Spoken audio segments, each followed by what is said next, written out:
नमस्कार दोस्तों, मैं सरोज पांडे। आज 25 दिसंबर को हुआ था ओशो और बुद्ध का संगम, महामिलन। 25 दिसंबर 1988 को गौतम बुद्ध ने ओशो के शरीर में प्रवेश किया था। प्यारे दोस्तों, मेरे लिए बहुत ऐतिहासिक दिन है। 1988 जब मैं क्लास 10 में पढ़ रहा था, इंटर में एडमिशन ले चुका था मैं। उसी साल की घटना है। 1988 रात को 12 बजे के आसपास भगवान बुद्ध ने ओशो के शरीर में प्रवेश किया। इतनी महान घटना घटी इस धरती पर, जिसकी खबर दुनिया में सिर्फ दो लोगों को प्रत्यक्ष रूप से हुई। एक तो जापान में एक माता जी हैं, उन्होंने वहीं से देखा कि भगवान बुद्ध प्रवेश कर रहे हैं ओशो के शरीर में। और दूसरे हैं गोविंद सिद्धार्थ जी, मुंबई के। इन दो लोगों ने, मात्र दो लोगों ने इस दृश्य को अपने घर से बैठे बैठे देखा कि गौतम बुद्ध ने ओशो के शरीर में प्रवेश किया है। वो महान दिन था 25 दिसंबर 1988, जिसे आप सब बड़ा दिन कहते हैं। मैं भी कहता हूं कि आज बड़ा दिन है, बहुत बड़ा दिन है मेरे लिए, क्योंकि भगवान बुद्ध जैसी महान आत्मा, उन्होंने 2500 वर्ष पहले भगवान बुद्ध ने वचन दिया था कि मैं 2500 वर्ष के बाद फिर आऊंगा और मेरा नाम मैत्रेय होगा। इस वचन को पूरा करने के लिए जब 2500 वर्ष बीत गया, थोड़ा समय ज्यादा हो गया, तब तक भगवान बुद्ध ने बहुत बार प्रयास किया। वो किसी माता के गर्भ से जन्म तो नहीं ले सकते थे, लेकिन किसी शरीर में प्रवेश कर अपने संदेश को आगे बढ़ा सकते थे। लेकिन उन्हें वैसा कोई योग्य शरीर नहीं मिल रहा था। कई बार प्रयास हुआ जे कृष्णामूर्ति के ऊपर, और जे कृष्णामूर्ति जी के बड़े भाई थे नित्यानंद जी, उनके ऊपर, पर वे दोनों प्रयोग असफल हो गया, क्योंकि नित्यानंद जी की मृत्यु हो गई और जे कृष्णामूर्ति जी ने पूरी तैयारी के बाद इनकार कर दिया भगवान बुद्ध को अपने शरीर में एंट्री देने से। फिर भगवान बुद्ध ने रुख किया ओशो की तरफ, और उन्होंने 25 दिसंबर की रात 12 बजे के आसपास उन्होंने ओशो के दरवाजे पर एक नॉक नॉक हुआ, दरवाजा खटखटाया गया। ओशो ने सोचा कि मेरा दरवाजा तो कोई खटखटाता नहीं, क्योंकि अलाउ नहीं है। वो बेल बजाएंगे तो कोई उनका केयर टेकर आ जाएगा, लेकिन कोई ओशो के रूम को नॉक नॉक कर दे वो मुश्किल था। वैसा कोई नियम नहीं था, बहुत ही स्ट्रिक्ट डिसिप्लिन था ओशो के यहाँ। ओशो ने सोचा कि इतनी रात गए, कौन मेरे दरवाजे पर नॉक कर रहा है। ओशो ने दरवाजे की तरफ देखा और उन्होंने एक लाइट का बना हुआ आदमी दरवाजे के पास खड़ा था और पूछ रहा था, क्या मैं अंदर आ सकता हूँ? ओशो ने उस लाइट के आदमी को देखा और पहचाना, ये तो गौतम बुद्ध हैं। ओशो अपने बिस्तर से उठे, आगे बढ़े, हाथ जोड़े और भगवान बुद्ध को उन्होंने कहा आइए, और भगवान बुद्ध उनके कमरे में प्रवेश किए। वो लाइट का बना हुआ गौतम बुद्ध, और उन्होंने कहा कि 2500 वर्ष बाद मुझे आना था, और अब तो इनफैक्ट थोड़ा समय ज़्यादा हो गया है, 2500 वर्ष पार हो गया है, तो क्या आप अपने शरीर में मुझे रहने की अनुमति देंगे? ओशो ने कहा आपका बहुत बहुत स्वागत है, और भगवान बुद्ध ने ओशो के शरीर में प्रवेश किया।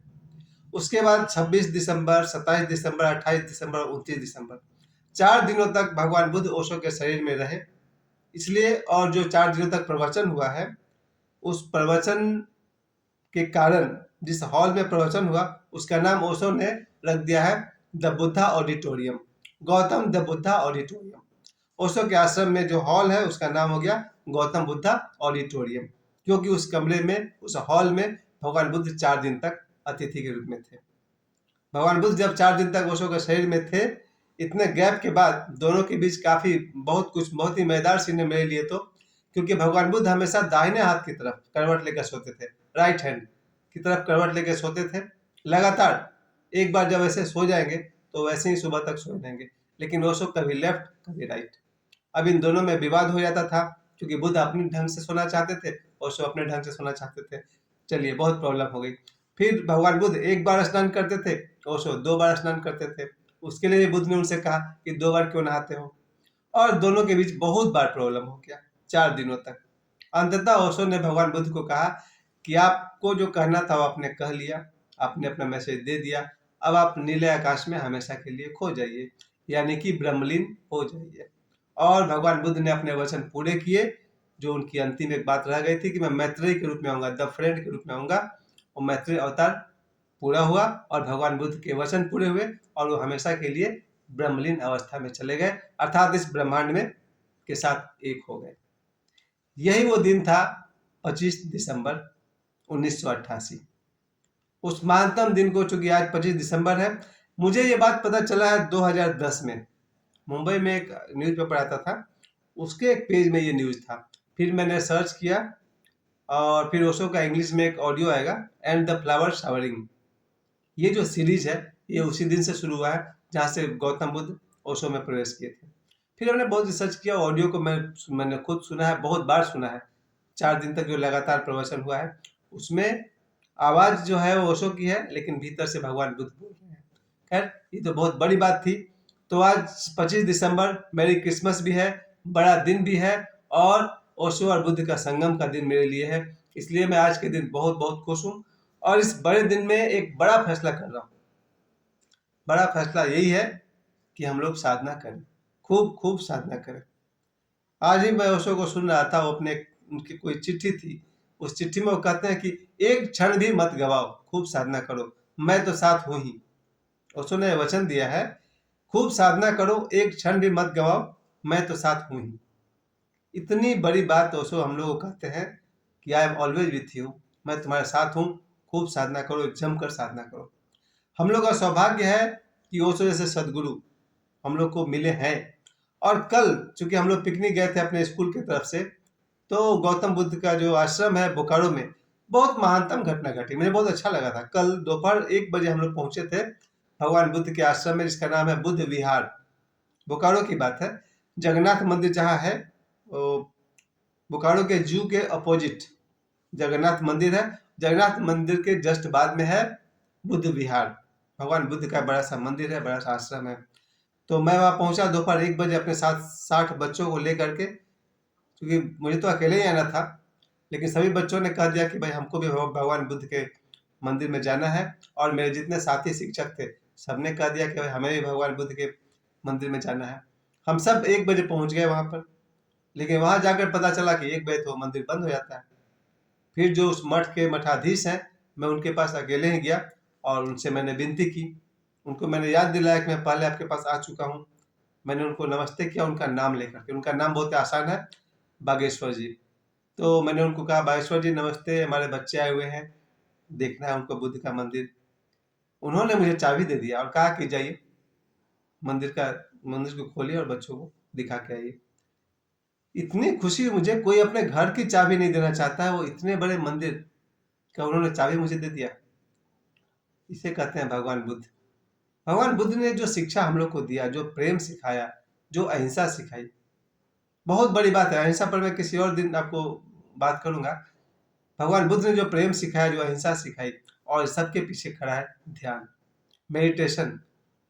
देखा जाए तो ठीक से पूरे रामायण को आप पढ़ भी लेंगे तो भी आपको ये समझ में नहीं आएगा कि ध्यान कैसे करना है, क्योंकि भगवान राम ने कैसे ध्यान किया, वशिष्ठ मुनि ने कैसे ध्यान करवाया, या विश्वामित्र कैसे ध्यान करते थे, इतना आसानी से आप नहीं पकड़ पाएंगे कि रामचरितमानस में और रामायण में किस तरह से ध्यान सिखाया गया है और कहाँ कहाँ सिखाया गया है।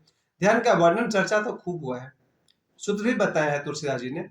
उसके बाद महाभारत आइए, पूरी महाभारत पढ़ डालिएगा, फिर भी आपको ध्यान के सूत्र खोजने में सिर्फ एक गीता में आपको श्लोक मिल जाएगा। और एक नहीं, अनेक श्लोक है ध्यान के ऊपर में। एक श्लोक मुझे बहुत पसंद है जहां भगवान कृष्ण कहते हैं, निर्भय होकर ध्यान करना। बहुत सुंदर बात है दोस्तों।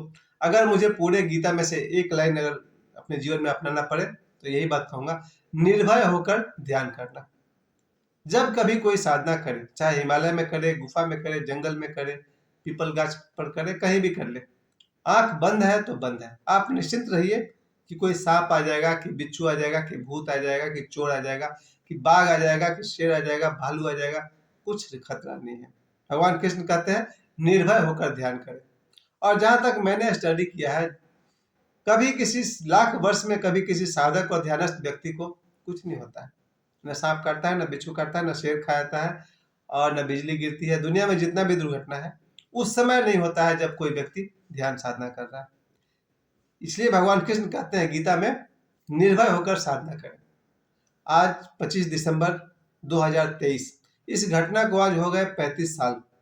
35 वर्ष के बाद आज मैं एक ही संदेश आपको देता हूं, भगवान बुद्ध की तरह, ओशो की तरह, बिना एक क्षण को गवाए खूब साधना कीजिए, बहुत बहुत ध्यान कीजिए।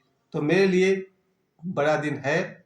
मेरी क्रिसमस। आप सभी को बहुत सारी शुभकामनाएं। और ओशो और बुद्ध का आज संगम हुआ था, उस अवसर पर सभी ओशो प्रेमियों को और सभी बुद्ध प्रेमियों को बहुत बहुत बधाई, बहुत बहुत धन्यवाद। मुझे समय देने के लिए आप सभी को बहुत बहुत धन्यवाद।